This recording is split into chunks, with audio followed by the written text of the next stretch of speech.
Colossenses 1, versículo 19. Porque foi do agrado do Pai que toda a plenitude nele habitasse. Amém? Você pode se sentar. Glória a Deus. Essa noite nós vamos falar mais uma vez sobre Jesus. É bom falar sobre Jesus, melhor do que falar sobre a nossa vida. O tema da pregação de hoje, nós falaremos sobre a supremacia de Cristo, sobre aquilo que Cristo é na nossa vida, na igreja, o que Ele é no cosmos, o que Ele é no universo, o que Ele é em todo lugar que existe. Amém? Eu estava estudando essa palavra e me tocou muito, irmão. Assim que a gente vai estudando e a palavra de Deus vai remoendo a gente por dentro, né? E teve uma hora que eu falei assim, gente, Jesus Cristo é tão magnífico, é tão soberano, que até se existisse alienígena ia ter que se render a Ele. Sem zoeira, irmão. Eu não creio, mas se existisse ia ter que se render. Porque Ele é soberano sobre todas as coisas, é disso que a gente vai falar nessa noite. Eu estou falando isso porque no meio da pregação eu vou soltar um áudio de um amigo meu que ele acredita em alienígena, ele acredita em tudo, irmão. Ele é um físico, eu acredito em física quântica, mas é um cara que estuda muito. E eu pedi auxílio nele em uma coisa que eu não entendia, e ele me mandou um áudio. Eu falei, posso botar o seu áudio para a igreja? Aí ele, você que sabe, não tem problema não. Então ele está separado ali, e eu sei que ele curte essas paradas de alienígena, mas, então aqui fica meu abraço para o Marcelo, eu sei que ele vai assistir essa mensagem depois. Vamos lá, irmão. Apóstolo Paulo está se direcionando a uma igreja, a igreja de Colossos. Por isso a carta de Colossenses. Ele não está se dirigindo pessoalmente, porque nesse momento em que Paulo escreve essa carta, ele está preso. No último versículo da carta de Colossenses, lá no versículo 18 do capítulo 4, ele vai se despedir assim na carta assim, ele vai falar, ele vai ensinar a igreja, vai disciplinar a igreja, vai dar orientações, e no último versículo ele vai dizer assim, saúdo a vocês com a paz de Cristo, lembre-se das minhas prisões. Ele vai dizer assim, se lembre que eu estou preso. E é bem tocante como o apóstolo Paulo encerra essa carta. Então, como é que o apóstolo Paulo chegou, se comunicou com essa igreja? Essa igreja tinha um pastor chamado Epáfras. Epáfras vê que a igreja está passando por um momento difícil na questão doutrinária, da fé. E ele está lidando com algumas situações que ele não sabe como resolver.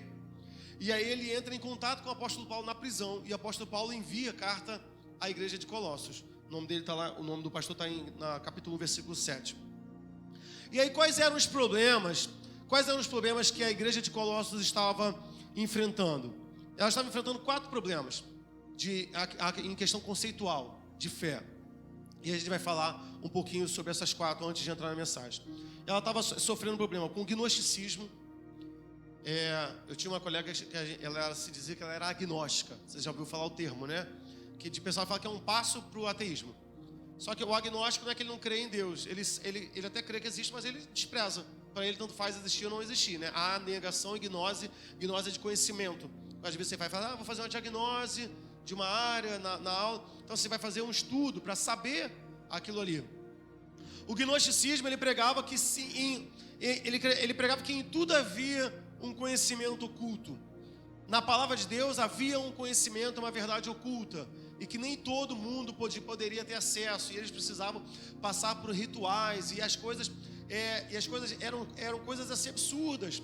Eles passavam por rituais de relacionamento sexual coletivo, ficavam às vezes nu em florestas, abraçando árvore. A gente já viu essas coisas assim, né? Tudo para ter acesso e contato a esse conhecimento que ele achava que não estava disponível aos homens a respeito de Deus. A igreja de Colossos também estava sendo bombardeada pelo legalismo, que eram aqueles cristãos convertidos que estavam tentando trazer de novo o judaísmo para dentro da igreja, de novo trazendo preceitos da lei para dentro da igreja, da mesma forma que aconteceu em Gálatas, que diziam que eles tinham que se circuncidar para alcançarem a salvação. O legalismo, ele faz isso. Ele faz com que a gente traga rituais legalistas para a nossa vida, crendo que porque eu cumpro esses rituais, eu serei salvo. Eu não sou salvo apenas porque é da graça, eu sou salvo porque eu jejuo. Eu não sou salvo apenas pela graça, eu sou salvo porque eu jejuo e subo o monte. Eu sou salvo porque eu faço um montão de coisa. Isso é legalismo. Já trabalhamos aqui, a salvação é obra exclusiva da graça. Capítulo 2, versículo 4 ao 8, vai dizer também que eles tinham um problema com o misticismo. A igreja de Colossos estava sendo bombardeada por pessoas que queriam convencê-los de que anjos deviam ser cultuados. Anjos deveriam ser venerados na igreja. E também estavam sofrendo com ascetismo, que era uma coisa que falava que tinha que fazer sacrifícios, né? Se machucar, talvez até se cortar. E hoje a gente vê na igreja evangélica o mesmo quadro que a igreja de Colossos vivia. A gente vê muito de gnosticismo dentro da igreja. Sabe aquela coisa de... eu sei que é um jargão, mas sabe aquela coisa de falar assim, não, tem mistério. Tudo é mistério. Tudo é mistério. Eu falo, tá bom, e quando é que você vai revelar esse mistério? A pessoa sempre chega na igreja achando que a pregação dele não vai ser boa se ele não trouxer um elemento novo. Não, para minha pregação ser boa, eu tenho que falar alguma coisa que nunca ninguém falou. Nunca ninguém falou. Eu vou colocar no meio da pregação um ninho de mafagafo, tinha 3 mafagafinhos, nunca ninguém falou, então minha pregação está ótima. Quando na verdade a Bíblia já tem tudo aquilo que é essencial para nós. É claro que Deus vai nos iluminando, mas não há necessidade de ficar se descobrindo a pólvora, porque Jesus já nos deu o que é essencial. E aí, apóstolo Paulo vai começar a rebater essas teorias e essas filosofias dentro da igreja. Colossenses 2, do versículo 8 ao 9, versículo 8 e 9, vai dizer, cuidado que ninguém vos venha enredar com sua filosofia e vã sutileza conforme a tradição do homem, conforme os rudimentos do mundo e não segundo a Cristo, porquanto nele habita corporalmente toda a plenitude da divindade. 1, do 8 ao 9, está escrito assim, o qual também relatou ao vosso amor ao Espírito. Por esta razão, também nós, desde o dia que ouvimos, não cessamos de orar por vós, para que transbordeis de pleno conhecimento da sua vontade em toda sabedoria e entendimento espiritual. Vê o que o apóstolo Paulo está falando? Ele está deixando bem claro aqui, não há nada oculto. Não há joguetes de palavra. Jesus falou, talvez a gente possa não compreender, mas não há nada oculto. Porque ele vai dizer que, olha, por esta razão, o que ele quer? Ele quer que a igreja de Colossos chegue a transbordar. Olha como é que ele é mega superlativo. Eu quero que vocês transbordem de pleno conhecimento da sua vontade em toda sabedoria e entendimento espiritual. O que o apóstolo Paulo está dizendo? Todo conhecimento que Jesus deixou para nós está acessível para todo aquele que buscar.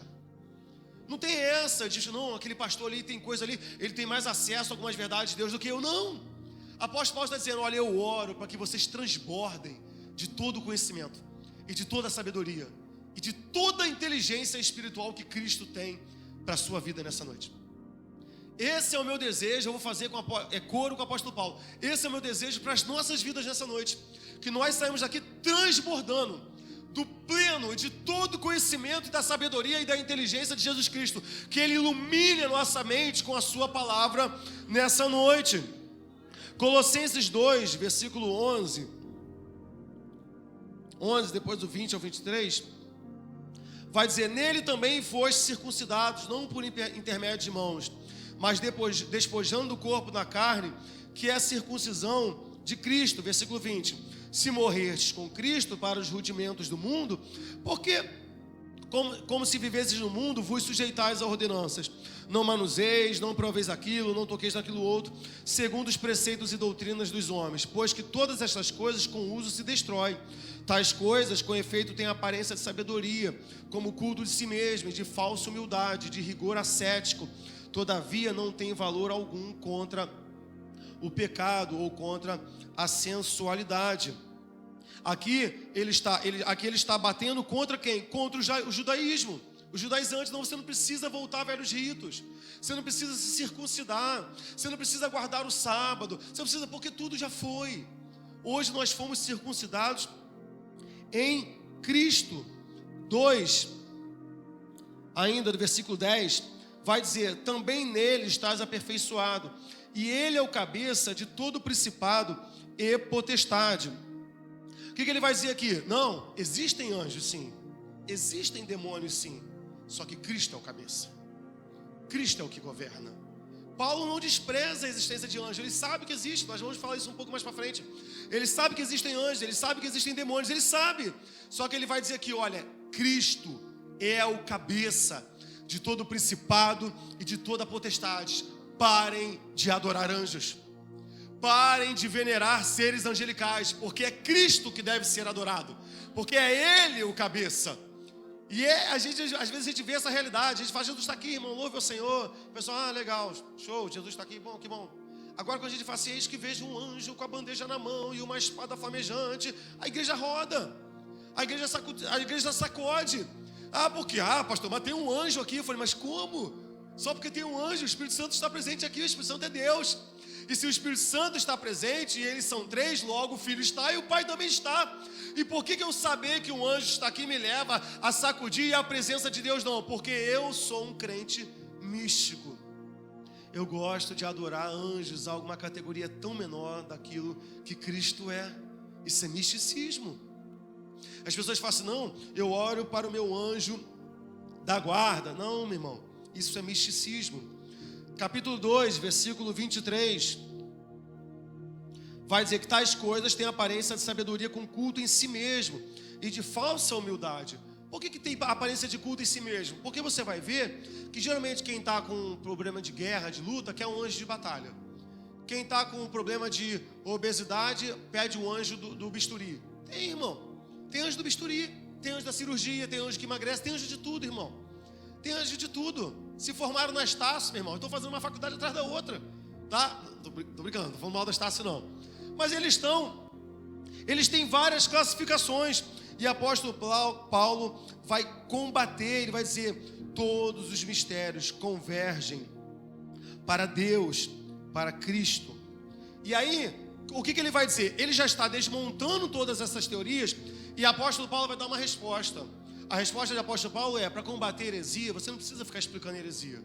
Para combater heresia, você prega sobre Cristo. Você não tem que ficar falando, não, porque eu não gosto do narcisismo, não, porque eu não cultivo, não, porque eu não sento dos macumba, não, porque eu não sei o quê. Não, a gente tem que saber disso não, a gente tem que saber é sobre Cristo. A gente tem que ter revelação, é daquilo que Cristo é. Colossenses 3, versículo 1. Colossenses 3, versículo 1 e 2 vai dizer, portanto, se fostes ressuscitados juntamente com Cristo, buscai as coisas lá do alto, onde vive, assentado à direita de Deus. Pensai nas coisas lá do alto, não nas que são daqui da terra. Então tu não tem que entrar em livraria cristã e ficar comprando o livro da divina revelação do inferno. Tu não vai para lá, caramba. Que é o mapa. Quando a gente viaja, a gente compra um mapa, né, do lugar. Hoje tem internet, né? Antigamente as pessoas compravam um mapa. Eu fico pensando, por que um crente quer comprar um livro da divina revelação do inferno? Tu vai para lá, meu irmão, por acaso? Mas se tu for, tá tudo bem, tu compra. Agora eu não vou para lá, meu irmão. Quero saber o que tem lá, irmão. Quero saber quem geme, quem não geme, se é vermelho, se não é vermelho. Ou se é igual no filme do Inferno e Chama, que o demônio vem buscar alma dando mortal. O demônio, irmão, cuequinha de praia, todo musculoso, vendo dando cambalhota para buscar as almas. Eu falei, que é isso? Abrir o circo? O demônio da cambalhota não pode vir andando, não pode vir voando. Nós precisamos pensar nas coisas sobre Cristo. O que a igreja precisa fazer? A igreja precisa pregar sobre Cristo. Pregar sobre a sua vida, sobre a sua obra, sobre a sua morte, sobre o seu amor, sobre o Calvário, sobre a expiação, sobre a sua ressurreição, sobre a sua ascensão, sobre a sua volta. É isso que a igreja precisa pregar. É isso que a igreja precisa proclamar. Tem muita coisa para falar sobre Jesus. Tem gente que fala assim, eu não prego muito sobre Jesus porque não tem muito assunto. Como? Como assim Jesus não tem assunto? Ele é o autor da nossa salvação. Nele a nossa vida se resolve. Ele é a razão da nossa existência. Bem, esse é o problema que a igreja está passando. E aqui o apóstolo Paulo, ele vai dizer, não, a gente precisa pensar nas coisas lá do alto e não das coisas aqui da terra. E eu quero te convidar, juntamente com o apóstolo Paulo e com a palavra de Deus, a nós pensarmos nessas coisas lá do alto a partir de agora. Coloca a mão no seu coração, assim, no seu peito, e diga assim, Senhor, minha mente está aberta e o meu coração para te exaltar através da sua palavra. Amém? Vamos lá, vamos acelerar. Colossenses 1, versículo 13. E aí ele começa. Ele nos libertou do império das trevas e nos transportou para o reino do Filho do seu amor. Primeira coisa que ele vai falar. Jesus nos libertou do império das trevas e nos transportou para o reino do Filho do seu amor. Primeira coisa, ele vai dizer, nós estávamos debaixo de um império. Nós estávamos debaixo de um domínio. Satanás era dono da nossa vida. Tu era de Satanás, irmão. Eu era de Satanás. Não se serve a dois senhores ao mesmo tempo. Ou você serve a um, ou você serve a outro. Não existe opção de não servir. Porque quando eu não sirvo a Cristo, automaticamente eu sirvo a Satanás. Ah, mas eu nunca vi. Que isso, santo? Sai de reto. Eu não falo com o diabo, mas quem diz que ele quer? Existe uma frase de uma socióloga, ela nem é crente, mas é uma frase que eu gosto muito, da Rosa Luxemburgo, que ela vai dizer, quem não se mexe, não percebe as cadeias que o prendem. Há pessoas que estão tão inertes na sua vida, que não conseguem perceber que estão enjauladas pelo diabo. Porque se elas começarem a se movimentar no mundo espiritual, ela vai perceber os grilhões que prendem a sua vida. E o diabo, para ele, é bom manter as pessoas nessa ignorância, achando, não tem nada com ele não. Ele está ali, ó. Está ali, está tranquilo. Lembra da história do muro? Quem conhece a história do muro? Um muro, anjo de um lado, diabo do outro. Está na Bíblia não, tá? É uma ilustração. Um anjo de um lado, demônio de outro. E o homem assim em cima do muro. Sabe aquela coisa, decidindo? Aí de um outro lado, os anjos assim, fica com a gente, rapaz. Fica com a gente. Aí ele olhava para o lado dos demônios, assim, ó. E o diabo, quieto. Aí do outro lado, os anjos, desce daí, rapaz. Fica aqui com a gente. Aí os demônios assim, ó. O demônio não falava nada. Aí ele ficou intrigado com aquilo e falou assim, rapaz, os anjos, Deus me chama o tempo todo aqui. Eu pensei que vocês iam me convidar para as coisas desse mundo, para eu ficar do lado de vocês. Por que vocês não me chamam? Aí os demônios responderam assim, não, a gente não te chama porque o muro também é nosso. A verdade é essa, irmão. Não existe momento de inércia. Ou você está em Deus, ou você está em Satanás. Ou você serve ao Senhor, ou você serve ao diabo. Nós éramos tutelados pelo diabo. O diabo tinha tutela nossa. Mas Jesus foi lá e nos atraiu. E nos levou, e nos atraiu como aquela música que a gente canta. Pela cruz, Ele nos atraiu. E isso gera uma segurança.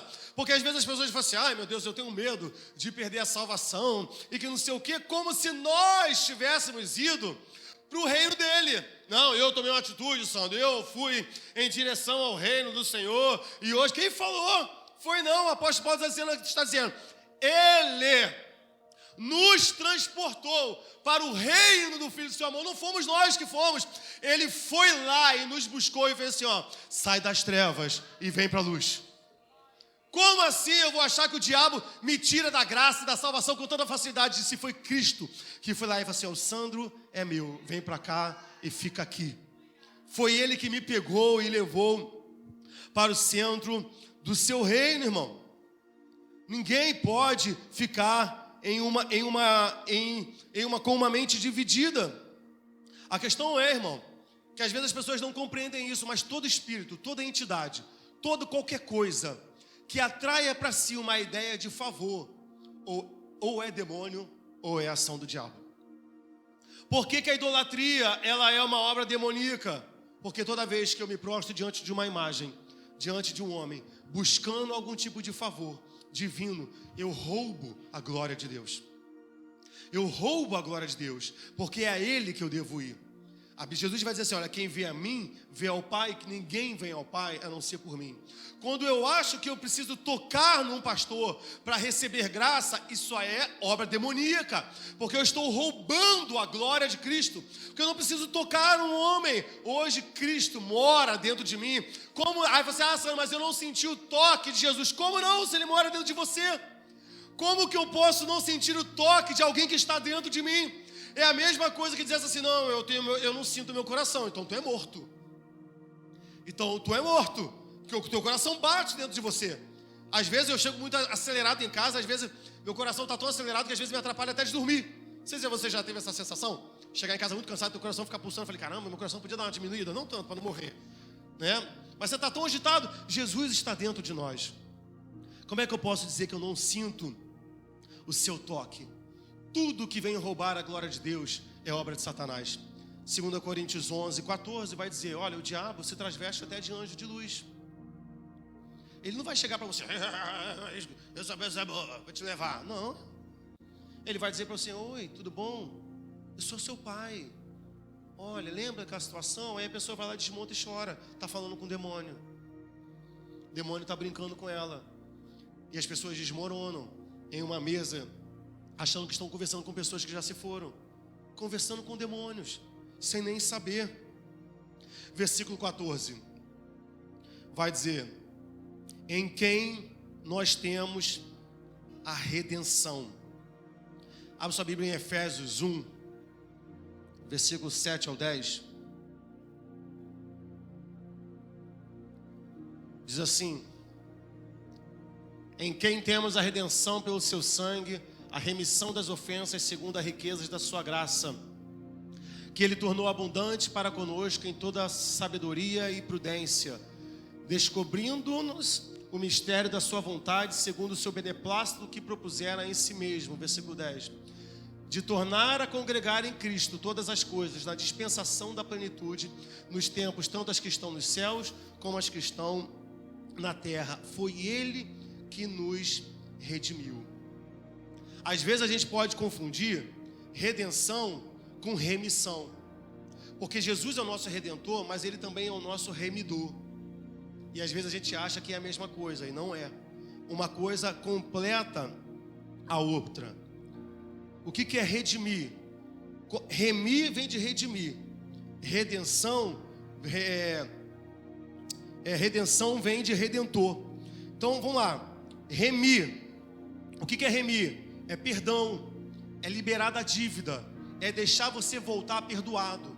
É você dizer assim: não, foi o que Boaz fez com Ruth e com Noemi. Não, pode voltar para a terra, eu vou assumir a tua dívida, pode voltar, não há dívida nenhuma, você volta, você está perdoado. Foi o que Deus fez com o povo de Israel no Egito. Não, vocês não são mais escravos, vocês estão livres. Isso é remir. Remir é liberar de uma dívida, é te dar perdão. Agora, redimir é outra coisa. Quando Cristo, que é o nosso Redentor, que traz essa redenção em nós, o que é redenção? Redenção é muito além de perdoar, ou de liberar perdão, ou de te transformar, ou de liberar a sua vida. Redenção é te erguer, é te levantar, é Deus te pegar para si. Quando o filho pródigo chega na casa, qual foi o primeiro passo do pai? O pai remiu ele, falou: não, você pode voltar. Qual era o desejo dele? Não, eu vou voltar pelo menos como um criado, que já está bom demais, já estaria ótimo. O pai vai lá e fala assim: não, eu vou te remir. Você está liberado de toda a dívida, está liberado de ter queimado a metade dos meus bens. Eu nem tinha morrido, mas eu te dei. Tu torrou a metade dos meus bens. Está liberado, filho. Está perdoado, ele foi remido. Agora, quando o pai pega uma veste nova, uma sandália, um anel em seu dedo e faz uma festa, o pai está redimindo ele, está tornando ele ao seu estado de filho, está trazendo ele para si. Quando Deus tira o povo do Egito, Ele está remindo o povo. Agora, quando o povo vai entrar na terra prometida e Deus fala assim: não, eu não vou entrar com vocês, Moisés fala assim: não, a gente não quer entrar sem o Senhor, porque o que nos torna diferente é a tua presença no nosso meio. O que Moisés está falando? Não, eu não quero ser apenas remido, eu quero ser redimido pelo Senhor. Eu quero ser um com o Senhor. Eu quero que o Senhor erga essa nação, porque é a promessa sua. Se o Senhor não for conosco, nós não iremos, porque o que nos torna diferente é a tua presença no nosso meio. Não quero ser apenas remido, eu quero me tornar um com o Senhor. Amém? Continuando no versículo 14 ainda, ele vai dizer que pelo seu sangue, a saber, nós temos a remissão dos pecados. Então, o que o apóstolo Paulo está fazendo aqui? No versículo 13, ele está falando sobre remissão e redenção. E aí o apóstolo Paulo vai dizer assim: olha, a saber, o que ele está querendo dizer aqui? Só para vocês saberem, o preço do nosso pecado, a remissão, foi pelo sangue de Jesus Cristo. Não foi por palavra, não foi por vontade. O que Jesus poderia fazer? Ele poderia fazer assim: ó, pum, diabo, some, destrói tudo. Não. Mas havia uma lei. Havia uma lei proclamada pelo próprio Deus. Hebreus 9, 22 vai dizer: sem derramamento de sangue, não há perdão de pecados. Isso era a lei do próprio Deus. O preço que nos redimiu e que nos remiu foi o sangue de Cristo. 1 Coríntios 6, versículo 20, vai dizer que nós fomos comprados por um alto preço e que devemos glorificar a Deus no nosso corpo. Não foi com moeda, não foi com qualquer coisa, foi pelo sangue de Cristo. Uma vez uma amiga que eu tenho postou na internet, eu achei aquela frase excelente. Ela colocou assim: toda vez que você tiver dúvida daquilo que você é, ou do seu valor, olhe para a cruz de Cristo e saiba qual é o seu valor. O seu valor é de um Deus crucificado. Você, irmão, vale um Deus crucificado. Que às vezes a gente pode passar um momento, eu estou tão mal hoje, estou tão para baixo, estou tão depressivo. Não, meu irmão, nada pode roubar o teu valor. O teu valor é de um Cristo crucificado. É de um Deus que desce do céu e se faz homem para morrer por você. Tu acha que isso é pouco, irmão? Glorifique a Deus no seu corpo, meu irmão. Glorifique a Deus no seu corpo. Apocalipse, abra sua Bíblia em Apocalipse 5, versículo 9. E cantavam um novo cântico, dizendo: digno és de tomar o livro e de abrir os seus selos, porque foste morto e com teu sangue compraste para Deus homens de toda tribo, língua, povo e nação. Você é propriedade de Deus. Tu não se pertence. Tu foi comprado para Deus. As pessoas falam assim: a vida é minha. Quem falou? A vida não é tua não. Tu foi comprado para Deus. Quem guia a tua vida são os preceitos de Cristo. Eu sou propriedade do Senhor. 1 Coríntios 6, do 19, versículo 19 e 20. Ou não sabeis que o nosso corpo é o templo do Espírito Santo e que habita em vós, proveniente de Deus, e que não sois de vós mesmos? Versículo 20. Porque foste comprado por um bom preço, glorificai, pois, a Deus no vosso corpo e no vosso espírito, os quais pertencem a Deus. Sabe aquela frase que o pessoal fala lá fora? Meu corpo, minhas regras. Isso aí é pro ímpio, pro crente não. Esse corpo não é meu, é de Deus. Então eu visto aquilo que Deus quer que eu vista. Eu não ando com sensualidade. Eu não ando igual um homem devasso. Não andamos igual uma mulher devassa. Não, a gente ouve às vezes, tá? Mulher crente fala: não, o que é bonito é para se guardar. Tu não é teu, irmão.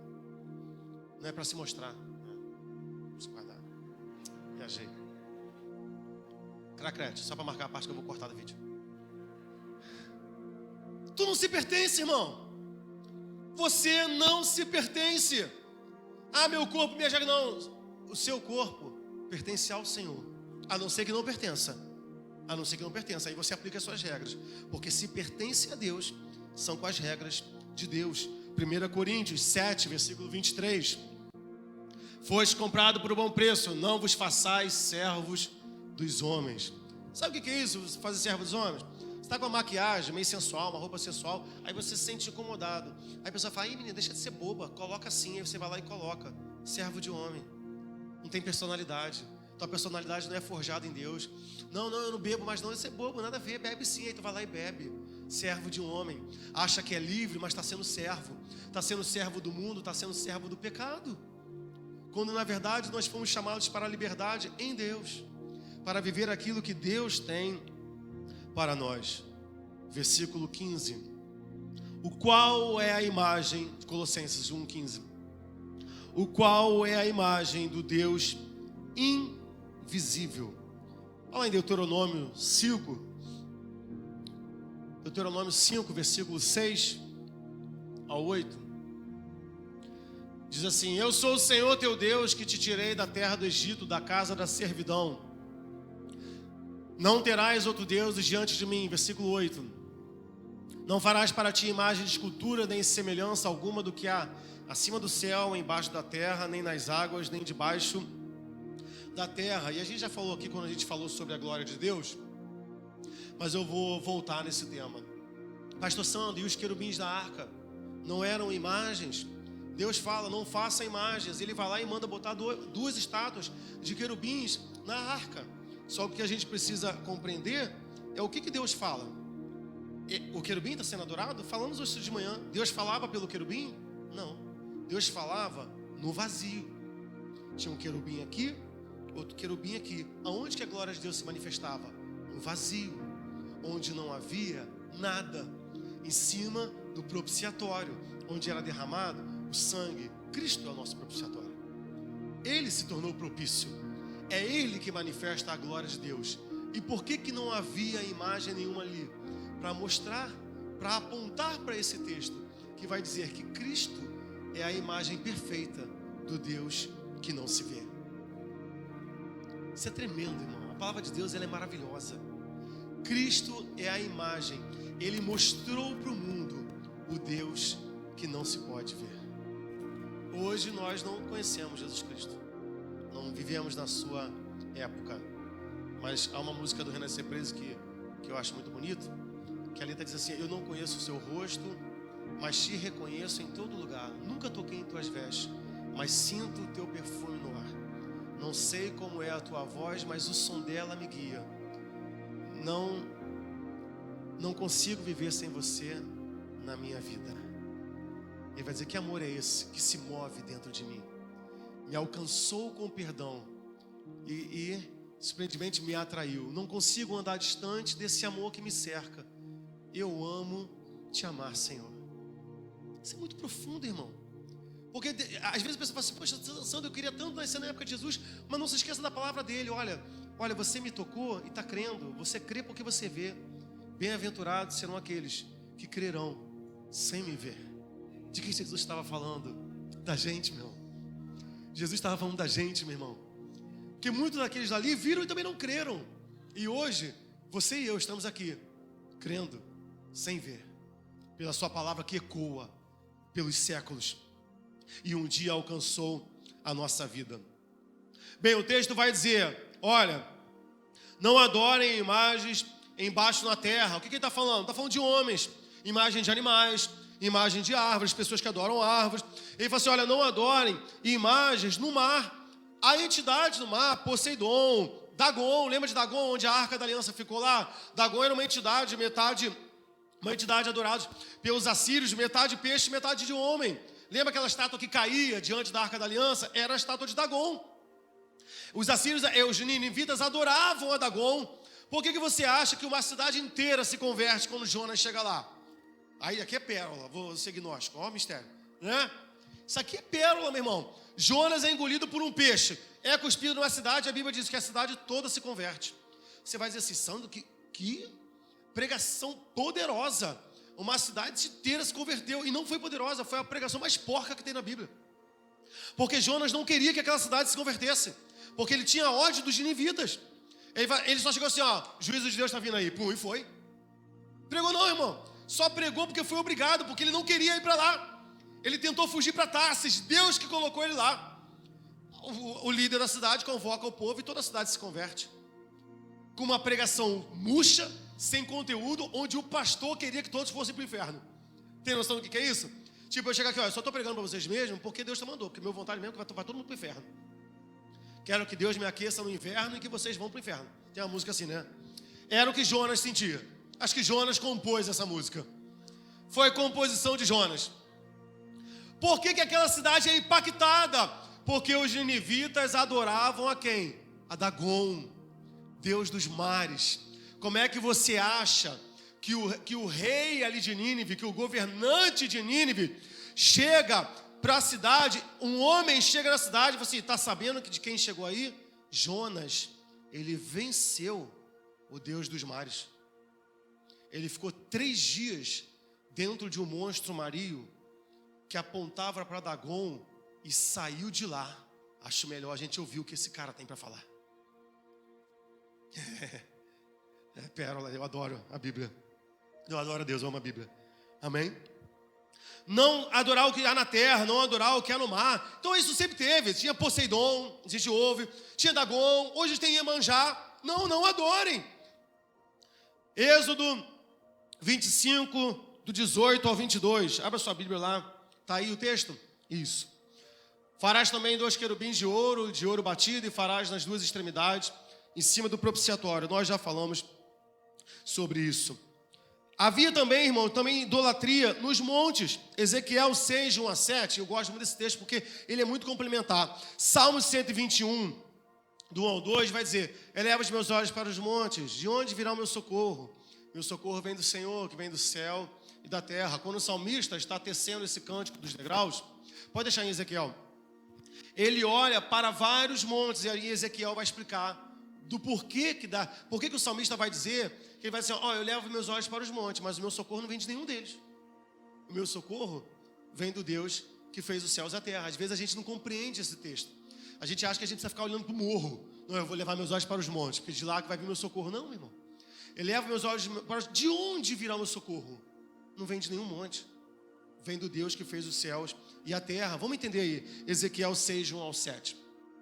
E veio a minha palavra do Senhor dizendo: Filho de homem, dirige o teu rosto para os montes de Israel e profetiza contra eles. Por que contra os montes? E dirás: monte de Israel, ouvi a palavra do Senhor Jeová. Assim diz o Senhor Jeová aos montes, aos outeiros, aos ribeiros e aos vales: eis que eu, sim, eu mesmo trarei a espada sobre vós e destruirei os vossos altos. Versículo 4. E serão assolados os vossos altares e quebradas as vossas imagens do sol. Deus está aqui denunciando toda a idolatria que era feita no cume dos montes. Porque eles achavam assim, não, como é que eu alcanço o favor da divindade? Vamos construir o altar na parte mais alta que tiver. Os montes eram lugares de culto pagão, de adoração a deuses, de adoração a imagens. Continuando, Ezequiel capítulo 8. E eu vou te mostrar por que eu parei aqui no sol. O povo de Israel se corrompe. Ele larga o Senhor. E aí no versículo 14, Deus vai pegar Ezequiel, falamos hoje isso também pela manhã. Ele vai pegar o profeta Ezequiel e vai fazer: Ezequiel, vem aqui ver o que eles estão fazendo aqui dentro do templo. Dentro do templo, hein? Dentro do templo, hein? Não é em qualquer lugar não. Para eles aquilo ali era sagrado. Hoje isso aqui não é. Sagrado sou eu. Eu sou santo, eu sou santificado. O templo sou eu. Mas naquela época em que Cristo não tinha vindo ainda, o templo era o lugar onde Deus se manifestava. Os sacerdotes estavam dentro do templo. Versículo 14 vai dizer: Ezequiel vai encontrar algumas mulheres chorando por Tamos. Sandro, quem é Tamos? Se eu rir, não é falta de respeito não, porque eu acho essas histórias de deuses muito engraçadas. Quem é Tamos? Tamos é um deus, marido da deusa Ixá. E por que eles estavam chorando por Tamos? Porque a história vai dizer que Ixá, quando foi visitar a sua irmã, que era uma outra deusa, no mundo dos mortos, no inferno, a irmã dela queria sair do inferno. Só que ela não poderia sair sem deixar alguém lá. E ela vai lá e fala assim: não, tu vai ficar no meu lugar. Aí a Ixá fala assim: não, eu não quero ficar aqui no inferno não. Ela: não, então você vai ficar, porque você veio aqui, então você arruma alguém para ficar no lugar. E aí a história vai dizer que quando Tamos chega em casa, cara, isso aí, estou falando de deuses, tá? Chega em casa, todo feliz, sorridente, a história vai dizer que Ixá pega Tamos e joga lá no inferno, irmão. No lugar dela. Olha que mulher literalmente do inferno. E aí as pessoas choravam pelo fato de Ixá jogar Tamos no inferno. E eles acreditavam que esse choro a Tamos liberaria na vida daquelas mulheres fertilidade. Porque elas estariam se compadecendo de um sentimento de uma mulher. Você fala assim: Sandro, que absurdo. É absurdo mesmo. Não é, eu só acho muito parecido quando as pessoas falam assim: não, clama Nossa Senhora, porque só uma mulher entende o que uma outra mãe precisa. O pensamento é o mesmo, irmão. Só troca as divindades. O homem é o mesmo. A tendência ainda é a mesma. Jeremias vai dizer: olha, a fertilidade só vem de Deus. E engraçado que o homem sempre teve essa questão de reduzir Deus à humanidade. Ele não consegue compreender Deus como doador da vida sem ele precisar de um ato de procriação. Tamos tinha Ixá, Baal tinha Aserá. Baal era o deus da fertilidade, Aserá era a sua mulher. Aí a gente vai dizer: não, como é que... Aí, o que a igreja prega hoje? O que as pessoas... Não, tá bom, a gente tem Deus, a gente tem Jesus, mas precisa de uma mulher nisso aí. Como é que Jesus nasce? Como é que Jesus nasce do nada? Não tem uma mãe? E cria a mãe de Jesus, Maria. Por que eu estou falando mal de Maria? Claro que não. Foi a mulher mais especial da face do planeta, meu irmão. Para ser escolhida para gerar o Filho de Deus. Agora, ela não tem participação nos propósitos divinos de salvação na terra. Ela compreende isso, a sua oração fala isso. Ela se sente agraciada pelo Senhor. Ezequiel 8, versículo 16, Deus vai pegar e fala assim: Ezequiel, o que você está vendo agora? Ele vai dizer: eu estou vendo alguns homens adorando ao Deus Sol dentro do templo. Abra sua Bíblia em Mateus 27, versículo 45. Mateus 27, versículo 45.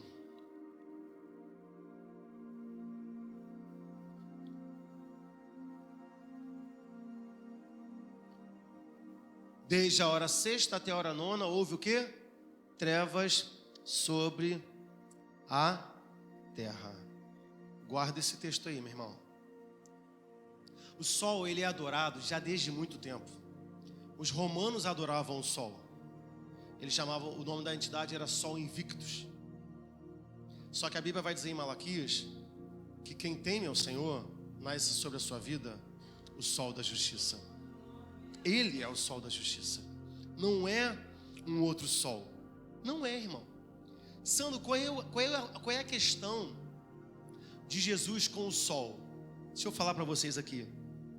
Eu não sei se você... tem gente que fala assim, você gosta de comemorar Natal dia 25 de dezembro, isso é um paganismo dentro da igreja. Eu particularmente gosto muito. E gosto muito do simbolismo da data. Porque no dia 25 de dezembro foi decretado pelo Império Romano a adoração a qual Deus? O Sol. Sol Invictus. O pai de Constantino servia essa entidade, Sol Invictus. Até que um dia o imperador Constantino tem um sonho. Ele vai para uma batalha. E no sonho, ele diz que Deus vai a ele e mostra uma cruz. E vai dizer assim, com essa cruz você vai vencer. E aí o Constantino acorda e manda gravar a cruz em tudo quanto é coisa do exército. Nos escudos, nas espadas, nas armas, nas roupas, tudo tinha aquela cruz. O que acontece? Constantino vence a guerra. Aí ele fala assim, não, é isso aí. Então o Deus não é o Sol Invictus, é Jesus. E aí Constantino proclama o cristianismo como religião oficial do Império Romano. E ele vai dizer, não, quem vai ser adorado agora, no dia 25 de dezembro, lembrado, é Jesus Cristo. E a partir disso aí, a religião que adorava o Sol Invictus desaparece. Nunca mais se ouve falar de um culto ao Deus Sol Invictus. Eu gosto desse simbolismo. Eu gosto do que o poder de Deus faz na nossa história, de mostrar o seu soberania, a sua força. Vamos lá, Mateus 27, 45 vai dizer que desde a hora sexta, a hora nona, o sol se apaga. Para os judeus, eles dividiam o dia assim, dia claro, dia escuro. Eles dividiam em duas partes. Não era manhã, tarde e noite. Era dia claro e dia escuro. Qual era o dia claro?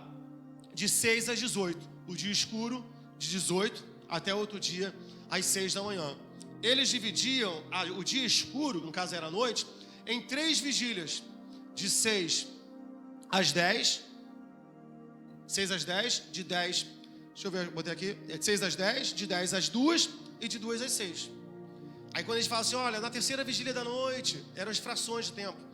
Agora tem texto que vai dizer, não, Jesus foi pego pelos soldados na quarta vigília da noite, porque a contagem ali já é romana. Os romanos dividiam a noite em 4 vigílias.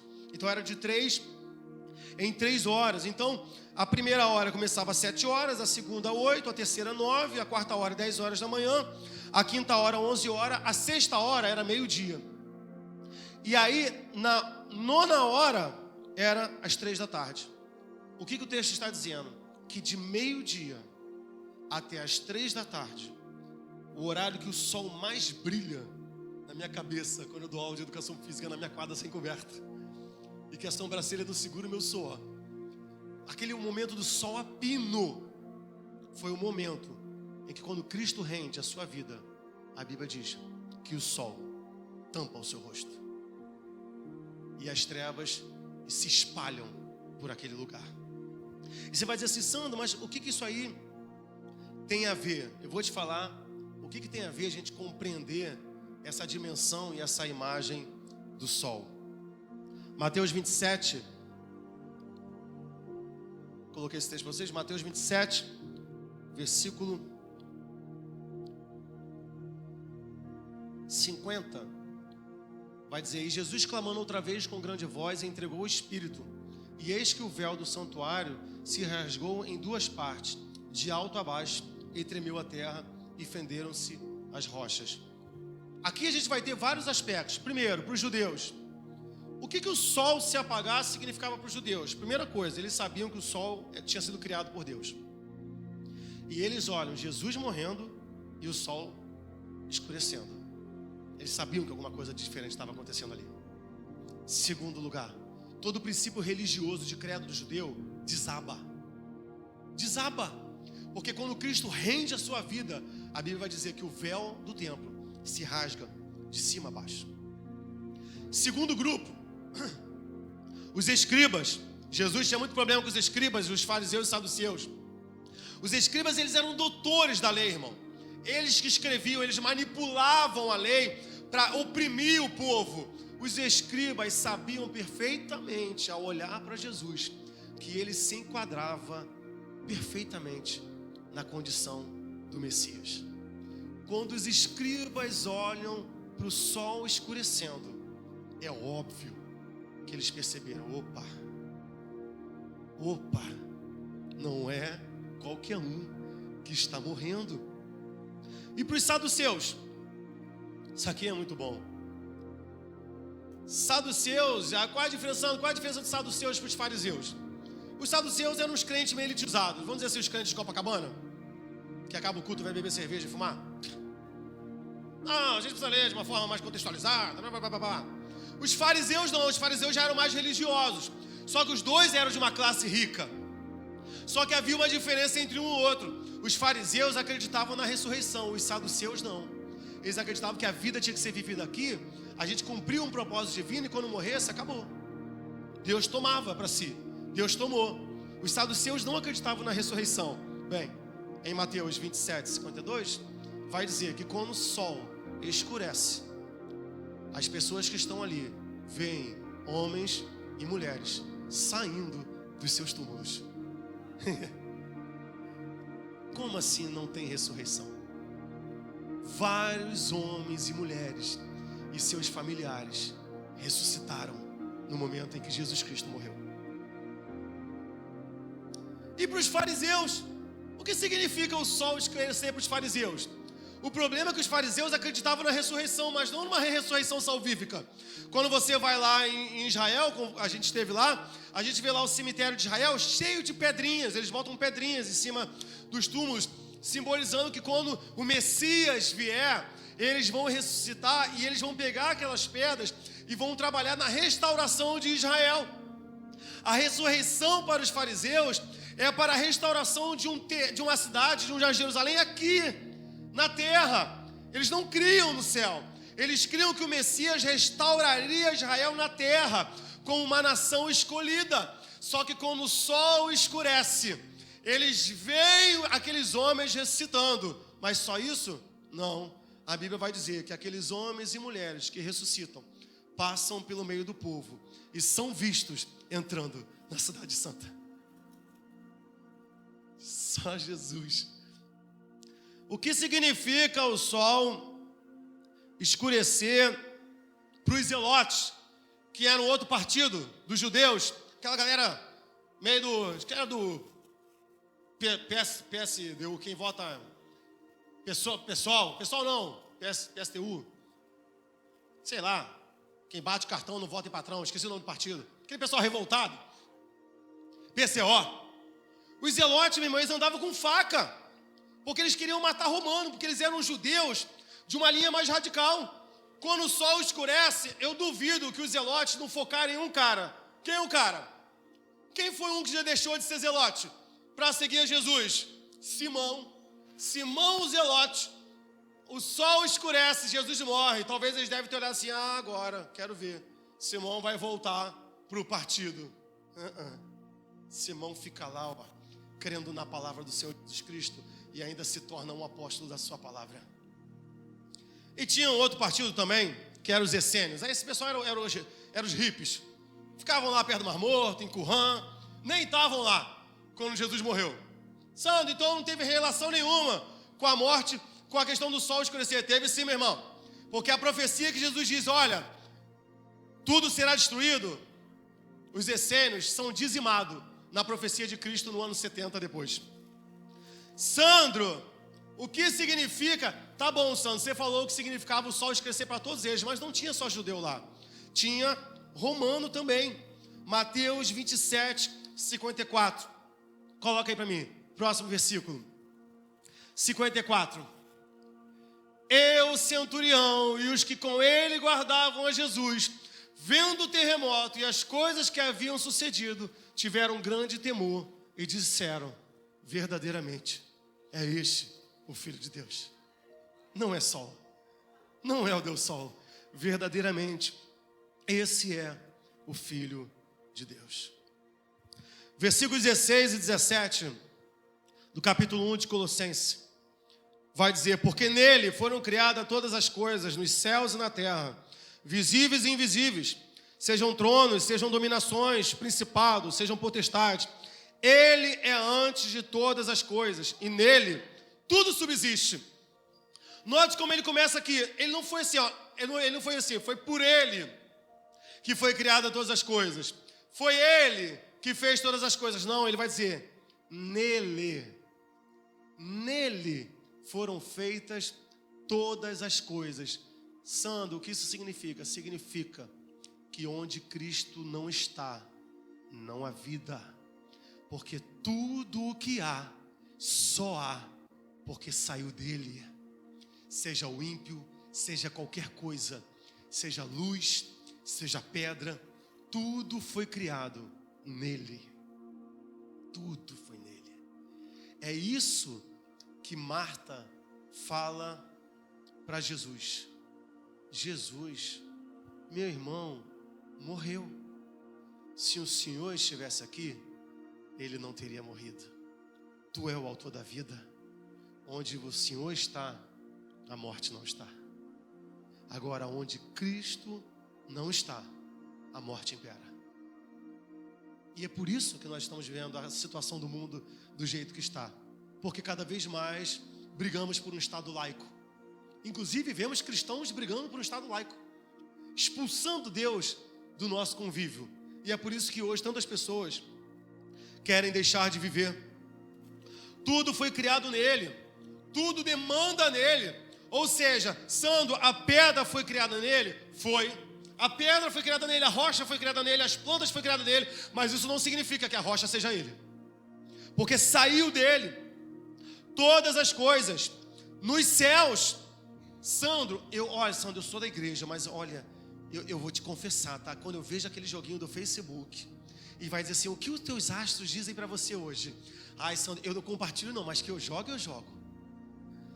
Eu jogo lá, Sandro, para ver o meu signo. Tudo bem, irmão. Quer ver signo? Tudo bem. Só não esqueça que a Bíblia está dizendo aqui, ó, nele foram criadas todas as coisas, inclusive as que estão nos céus. Não há signo. E mesmo que houvesse, ele seria maior. E mesmo que houvesse, ele seria maior. Foi criado nos céus e foi criado também na terra. Jesus é maior que a natureza, Jesus é maior que a pedra, Jesus é maior que planta. Para com essa coisa, irmão. Lá estou eu aqui citando esse programa de novo. Estou eu em casa vendo aquele programa Largados e Desnudos. Aí está lá um homem desesperado. Meu Deus, tomando picada de mosquito, um montão de coisa. Não, já sei como é que eu vou resolver. Ele pega um barro, faz uma estátua e começa a orar para aquilo. E começa a se sentir bem, adorando coisas da terra. Pessoas que adoram árvore, pessoas que ficam assim... para o vento. É sobrenatural, meu irmão. É poderoso, sim, é poderoso. Mas Cristo é maior que a natureza. Para de achar, eu fico bobo. Mas tem gente que diz, com a natureza ninguém pode. A mãe natureza é terrível. Que mãe natureza, meu irmão? Cristo é maior que a natureza. Ele é maior que o vento, ele é maior que o mar, ele é maior que a terra, ele é maior que a estrela. Tudo subsiste nele. Que história é essa de quem pode com a natureza? Quando Jesus Cristo estava naquele barco e o mar estava revolto, Jesus olhou para aquele mar e falou: mar, aquieta-te. E ele ficou quieto. Ele é maior que a natureza. Nele foram criadas todas as coisas, nos céus, na terra, as coisas visíveis, aquilo que é concreto, aquilo que a gente não consegue perceber, seja espiritual ou às vezes molecular, ou de células, ou de átomos. Foram criados também tronos, sejam eles visíveis ou simbólicos. Jesus é maior do que qualquer trono na terra. Santo, mas o Saddam Hussein caiu, e o Bin Laden caiu, e todos que se levantam contra ele vão cair, meu irmão, porque foi nele que tudo foi criado, Ele é maior do que tudo. Não gosto muito do compositor não, mas aquela música que diz assim, tentaram acabar com a sei o que da igreja, com a base da igreja, canta bem pra caramba. Sem ela a terra não povoaria o céu. É um erro, né? Povoaria assim, o Espírito Santo é capaz de evangelizar, porque a Bíblia diz que se a gente não clama, a pedra clama. Tudo bem, deu mole aqui na composição. Mas a questão é, meu irmão, há um esforço milenar para que essa palavra se cale, para que a Bíblia deixe de existir. Pega a sua Bíblia aí, meu irmão. A Bíblia na tua mão, saiba, meu irmão, que é uma ação divina da manutenção da sua palavra para que ela chegue até nós. Muitos já tentaram acabar com esse livro aqui. Por que ele está aqui? 2000 anos depois, fazendo essa confusão na terra. Porque Deus é maior do que tudo. Soberanias e domínios, está falando de anjos dotados de poder e governo. O que é soberania e domínio? São anjos que governam áreas, responsáveis por regiões. Principados, o que é principados? Principados são anjos que dominam domínios. É como se fosse um rei que comanda chefes de províncias, um anjo que comanda um outro anjo. Isso é um principado. Potestades, em Efésios 3:10, são classificações de anjos que estão em constante aprendizado com Deus. Isso aqui eu fiquei preocupado quando eu li. Porque como é que eles aprendem com Deus? Eles aprendem com Deus quando Deus se relaciona com a igreja. Eu fiquei meio preocupado quando eu li isso aqui. Efésios 3:10 vai dizer que as potestades aprendem como Deus atua na sua igreja. Isso significa o quê? Significa que a nossa relação com Deus causa informações nas potestades. Tudo foi criado por Ele. Entendeu? Por que Ele é o alfa? Por que Ele é o início de todas as coisas? Apocalipse 22:13 vai dizer: eu sou o alfa e o ômega, o princípio e o fim, o primeiro e o derradeiro. Você sabe o que é derradeiro? Derradeiro é o último. Ah, Sandra, mas derradeiro não é só o último. Derradeiro é o último, que não vem ninguém depois. Vem ninguém depois, meu irmão. Não há ninguém depois. Tem milênio, não.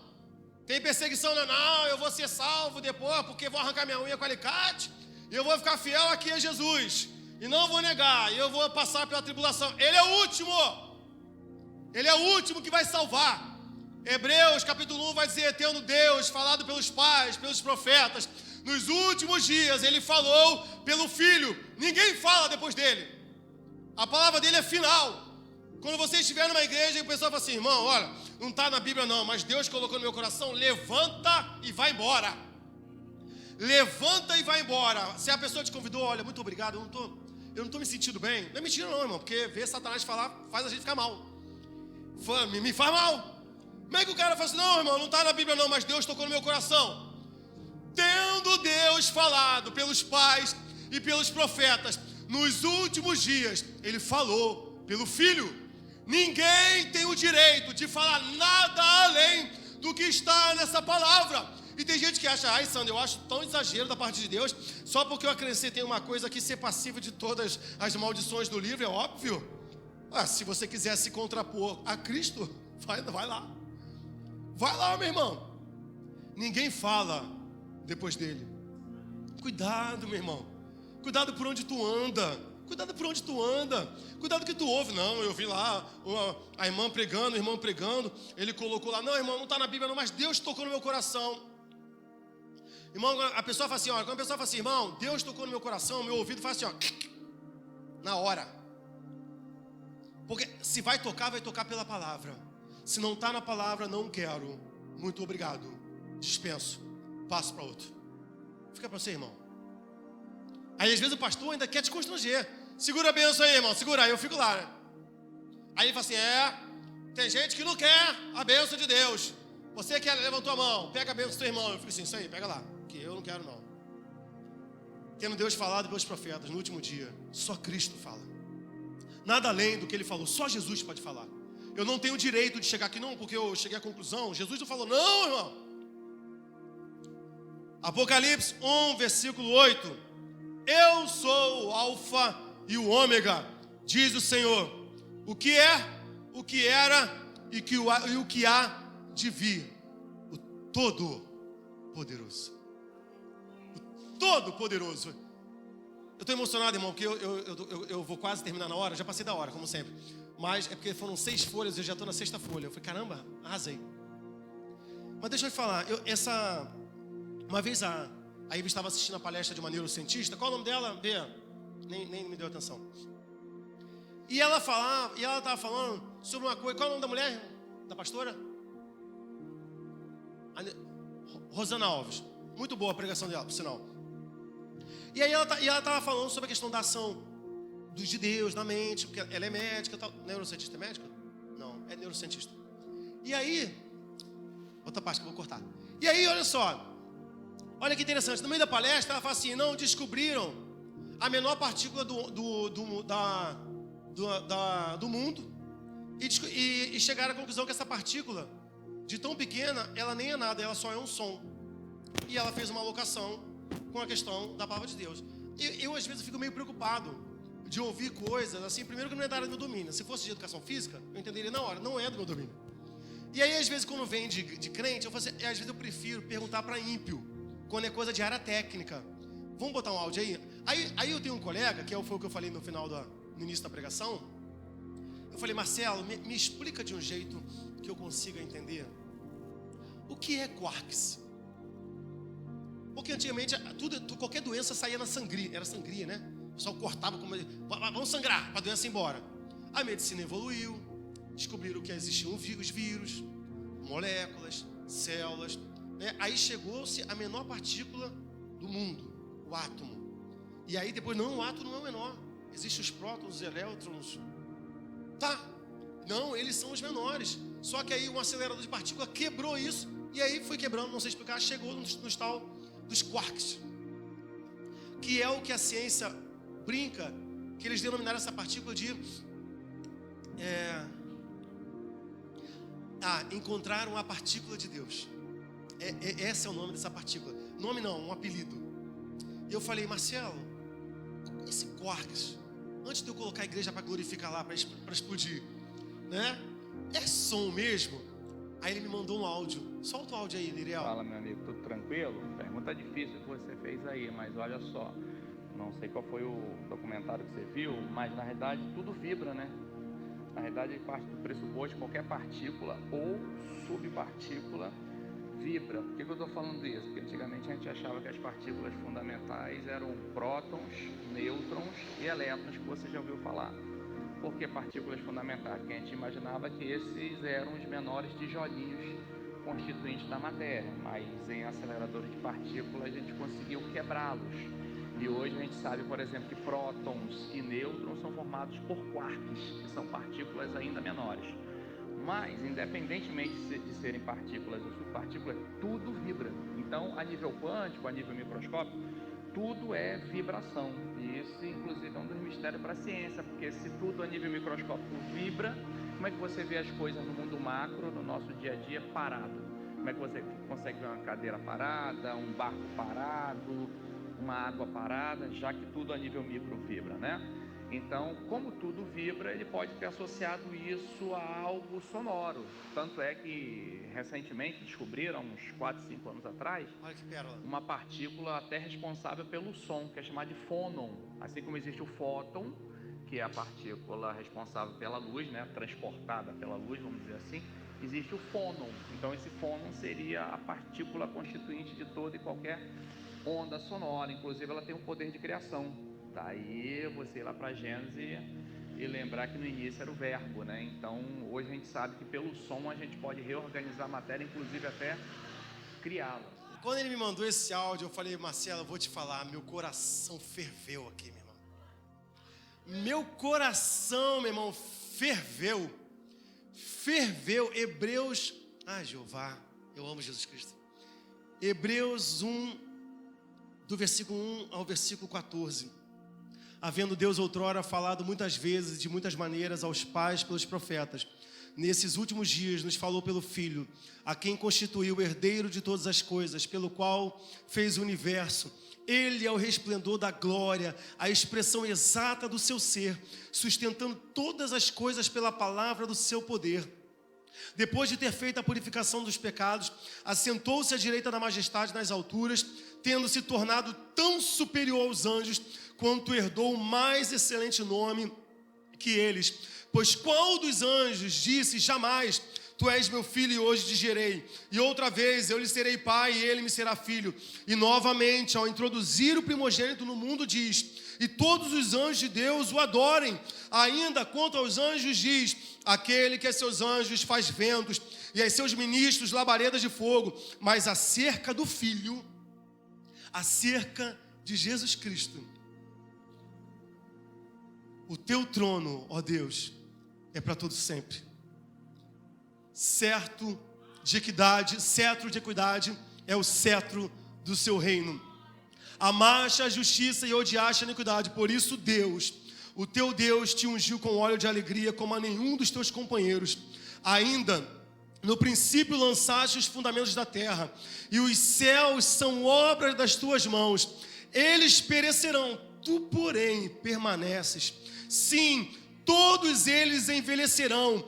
Qual vestes, também qual manto os enrolarás, e como vestes serão igualmente mudados. Tu, porém, és o mesmo, e os teus anos jamais terão fim. Ora, o qual dos anjos jamais disse: assenta-te à minha direita, a que eu ponho os teus inimigos por a destra dos teus pés? Não são todos eles espíritos ministradores, enviados a serviço e a favor dos que hão de herdar a salvação? João capítulo 1. Ai, meu Deus, eu ia não ler o texto porque o horário já avançou, mas é a palavra de Deus. João 1, versículo 1 ao 3. João 1, do 1 ao 3.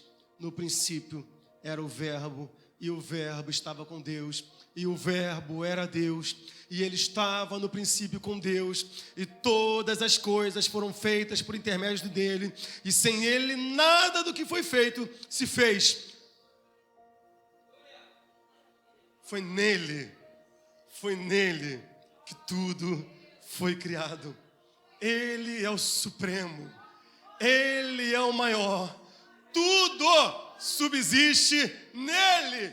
Não há quem se compare ao nosso Jesus Cristo de Nazaré, ao Salvador da nossa vida, aquele que resgatou, que nos remiu e que nos redimiu. Aleluia. Versículo 18, ele é o cabeça do corpo da igreja, ele é o princípio, o primogênito dentre os mortos, para que em tudo tenha primazia. Em tudo, meu irmão, ele é o primogênito dos mortos. O que isso significa? Que ele foi o primeiro a ressuscitar. Não, Sandro, Lázaro ressuscitou antes dele, foi não. Lázaro foi ressuscitado, Jesus Cristo ressuscitou. Jesus Cristo ressuscitou. E o versículo 18 é uma verdade para as nossas vidas. Sandro, que verdade é essa? Se eu, você, somos corpo desse cabeça, e se essa cabeça ressuscitou, o seu corpo ressuscitará também, e não verá a morte. Essa é a nossa esperança.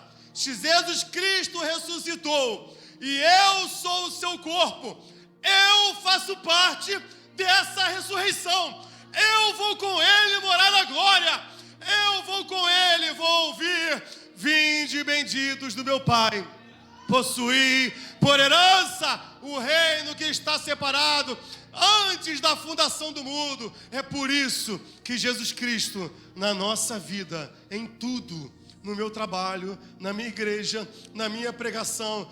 Tem gente que pode pregar um montão de coisa que quer. Pode pregar. Eu adoro pregar sobre Jesus, porque é necessário que em tudo ele tenha a primazia.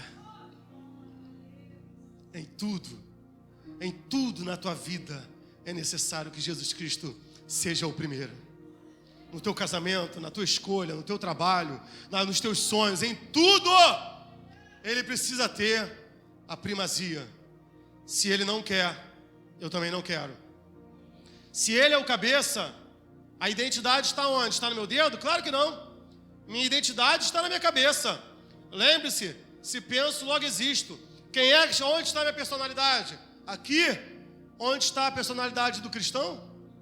Na cabeça, meu irmão. Eu sou guiado pela cabeça. Os meus princípios devem ser os princípios dele. É por isso que eu sou cristão, porque eu sou igual a ele. Porque eu sou do seu corpo. É ele que comanda a minha e a sua vida. Aleluia.